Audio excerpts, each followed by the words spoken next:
everybody. I'm not really sure how well this is going to go because I've got a lot of really weird lighting, but I thought I would say hi. I want to make this video to talk about something really super interesting. So, as you know, this new GoPro Hero 6 camera, I was going to say cameras, but camera is out, okay?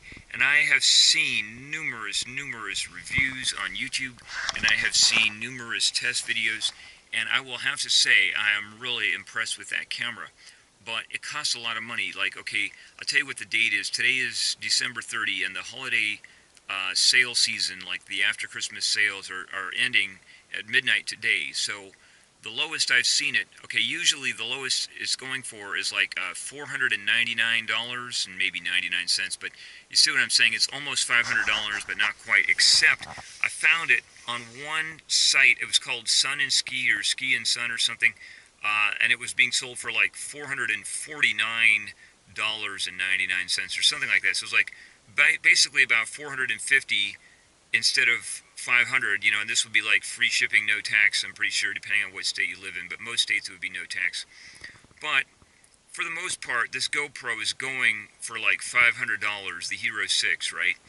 And then I noticed that the Hero 5, which was once like the best GoPro ever, is now like, basically it's around $399. I couldn't find it any cheaper, but it's going for, no, $299. I'm sorry. It's going for $299, so it's going for about $300. So basically the cost difference for the most part between those is like $200. So one's $500 and one's about $300. And I couldn't find the Hero 5 anywhere for less than that, for less than $300. But here's my point. So I've watched a lot of video comparisons between the 500, not the 500, yeah, the $500 one, the Hero 6 and the Hero 5. So it seems to me like I've seen all these side-by-side videos, and I've also watched GoPro's own like official video where they like show it, you know, and then I've seen other people's videos where it's like really featured great. And I have seen these, right, and it looks like super great. Like, I'll tell you what I like about it. It's got good, really super good image stabilization, and it's got good color. The colors are better. But one thing I like a lot about it is the background is super sharp. Like, okay, the foreground, you know you're going to get a sharp foreground with just about any action camera. Like if it's 1 foot away from you or a few feet away, everything's really sharp. But the background, like things off in the distance, like a mile or more or less, or half a mile, or, you know, quarter of a mile, or a few hundred meters, or 100 meters, that stuff is usually not so super sharp. But with this GoPro Hero 6, at 4K, even though my tablet has like a screen resolution of 2560 by 1600, that's the Samsung Galaxy Tab S, but everything looks really, you know, like sharp, like in the background and in the foreground and everything in between. And then I noticed, like, you know, when you compare that with action camera video, if you get like 10K like Sony, or, you know, I watched like Sony's very own company video where they're like use the Sony channel, has its own Sony channel where they like demonstrate their product. It's not as sharp and as clear in the background. So I'm wondering though, what is the big difference between the Hero 5 and the Hero 6? Why is the Hero 6 so much sharper and better? And I've been reading up on this. Apparently it's got the same sensor and the same lens. So what's different are two things. Is one is like the electronics are a little bit different, like they got a different chip, I've read. And the other thing is just like the processor, what's done to the video. But look, here's what I have to say, right? If the Hero 5 and the Hero 6 have the same sensor and the same lens, then what's going into that camera is being treated differently electronically by what's like the computer system inside the camera, right? That's what I want to call it, the computer system. But I think there might be a way to correct that. Like when you produce your video, if you have software, you could do two things. Three things. Okay, one is you can make everything sharper, like at all distances, you know, in addition to the foreground, also the background. The other thing you can do is enact image stabilization. So you can do things like if you have a jerky video, you can make it smoother and not look so jerky. There's a third thing you can do is make the coloring different, like the tones and all that, or the contrast of the coloring, all that stuff. You can do all of that in post-production. So what this video editing software does is it basically acts as a substitute for what that Hero 6 is doing in the camera itself. Now the problem is, how are you going to know what to do? You just have to experiment around with all the settings. When you go to produce a video, you can stabilize the video different amounts, and you can, you know, increase the sharpness different amounts, and then you can do the different colors and contrasts and brightness and tones and all that stuff. But I don't really know how well that you're going to be able to, like, make your, let's say if you wanted to make your Hero 5 video or your Sony action camera video look as good as the Hero 6 video, are you going to be able to do that with, let's say, video editing software? That's my question. This is what I'm going to try to show with this experiment, or at least lead you on the right track. And here's the reason. If you want to pay like $500 for a Hero 6 on sale, and usually it's like $600, but it might go down later, you know, that's all right. But what if you don't really feel like you want to pay that, or you've already got the Hero 5 or the Sony or something like that, and you want to buy the Hero 5 instead because you think it's a great camera? It used to be the best GoPro. So let's say you want to pay $300 instead of $500, approximately speaking. So let's say you just want to go buy the Hero 5, because, you know, they're really nice cameras. I mean, they're small, they're light, they're pretty good, and they also have like image stabilization, and they're waterproof, shockproof, freeze-proof. I don't know what all they are, but I know I have some different cameras that are like the outdoor and action type of cameras, and you can drop them. Supposedly, I wouldn't go do that though, but you can drop them, at least not on purpose. You can drop them, you can subject them to different stresses, like if they're crush-proof, but they're waterproof, and all this stuff, right? So it's a small, light, portable camera that does a lot of stuff. I mean, it's not perfect or anything by any means, but the point is, they're really kind of nice. You know, you can just carry them around, but they don't have a flip-up 180 degree flip-up selfie screen, so you can't really see yourself while you're vlogging. But other than that, they would be pretty cool.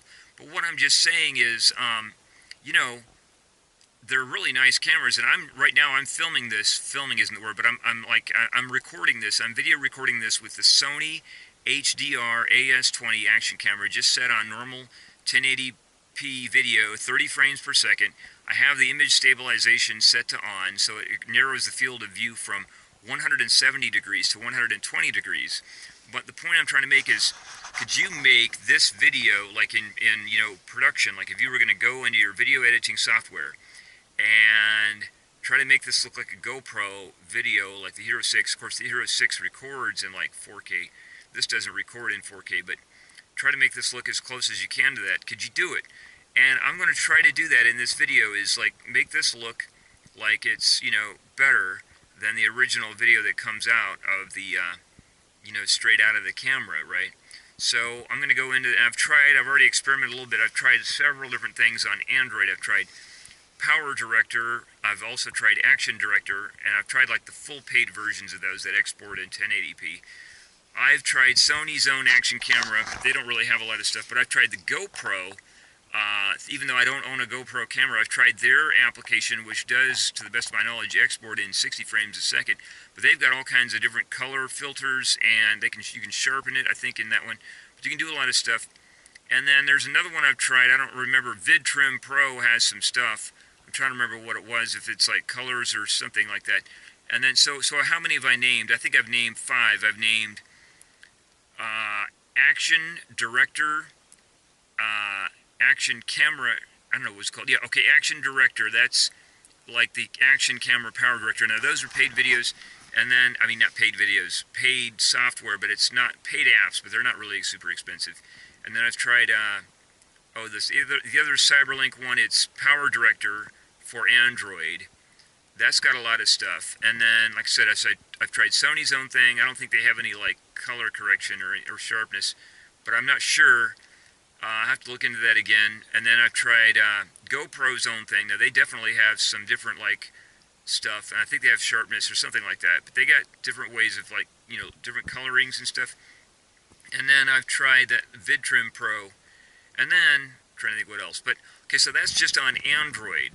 But I also have Cyberlink Power Director 16. Now, I haven't really got into that much, but I've watched a lot of video tutorials on it. And you can, like, sharpen on that thing and correct color and, you know, contrast and all that stuff, brightness. So there's that, and image stabilization. So you can do three things. You can do image and sharpness. Did I say sharpness? So you can do sharpness, image stabilization, and the coloring and contrast and all that, lighting. So with those, you can do that.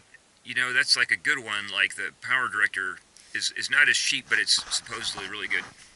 So, and you might have your own video editing software applications or whatever, whether you're using Android or I think I've mentioned some of the main ones on Android, and some of those are paid. Everything but Sony and GoPro that I mentioned, I got the paid versions of, which are better. And what was it? One of them allows you to convert videos, and when you import from Wi-Fi into the Sony action camera application, it actually converts your video into something that can be manipulated on other applications. Because if you import it directly from the SD card, it is not usable. You have to convert it first. But if you import it by Wi-Fi, the action camera application converts your video. So what I'm just saying is there's a lot of stuff you can do just on Android or on like for more money if you get the Windows software. And there are other ones like Corel and Adobe and others that will do a lot of stuff. And there's also something for iMovie. I think it's called iMovie or something like that. There's a really good one. And you can just do your research on these and read up like I've done.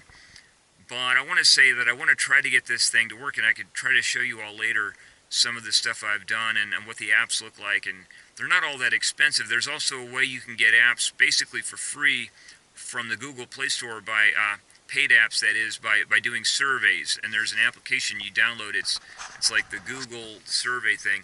And there's one for iOS in case you're not using Android and you have an Apple device.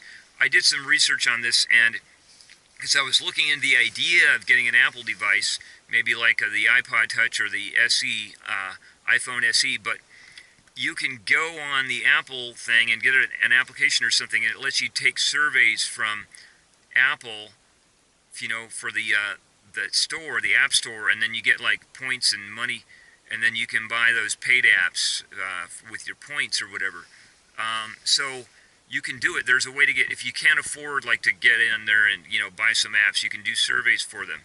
And also, of course, on Android, which is what I've been doing, I've made seems to me like I've made about, I don't know what I've made, maybe a lot of money's worth of apps, maybe more than $40 worth, definitely like $45 or almost $50 worth. And I've spent, I don't know, maybe $15 or more dollars worth, but I have like $30 that I've accumulated right now, but it takes a while. But you can probably accumulate, I don't know, maybe $33 worth of credit a year if you take every survey they give you, and it's really super quick and simple.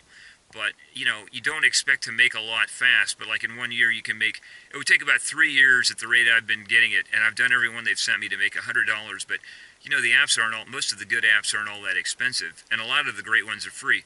So definitely you should look into some of the stuff you can do to see if you can make your video like a GoPro Hero 6. That's basically my conclusion for the moment. Without having to pay for the Hero 6, you can just do it with, maybe you can just do it with video editing software. In fact, I'd like to issue a challenge. If you think you can do it, post a comment, and you can post like a link or something to your video where let's say you show a comparison before and after of how you've been able to improve your video through video editing applications, or if it's Windows software, or what is it, iMac or something, software, the Apple stuff, or like I said, iOS, like iPhone or something stuff. So what I'm just saying is, how close can you come to the Hero 6 video? And when you see these comparison videos, I assume that, they haven't changed them through software. Like when you see the GoPro stuff, like GoPro's own video demonstration, here's another question. Is that something that they have already modified through video editing software, or is that straight out of the camera? But also when you go, when you see the normal people showing comparisons, I think a lot of that is straight out of the camera, when they compare the Hero 5 to the Hero 6, or the Hero 5 or 6 to, let's say, the Sony 4K action camera. You know what I'm saying? I think that stuff is just they're not changing it through video editing software. It's straight out of the camera.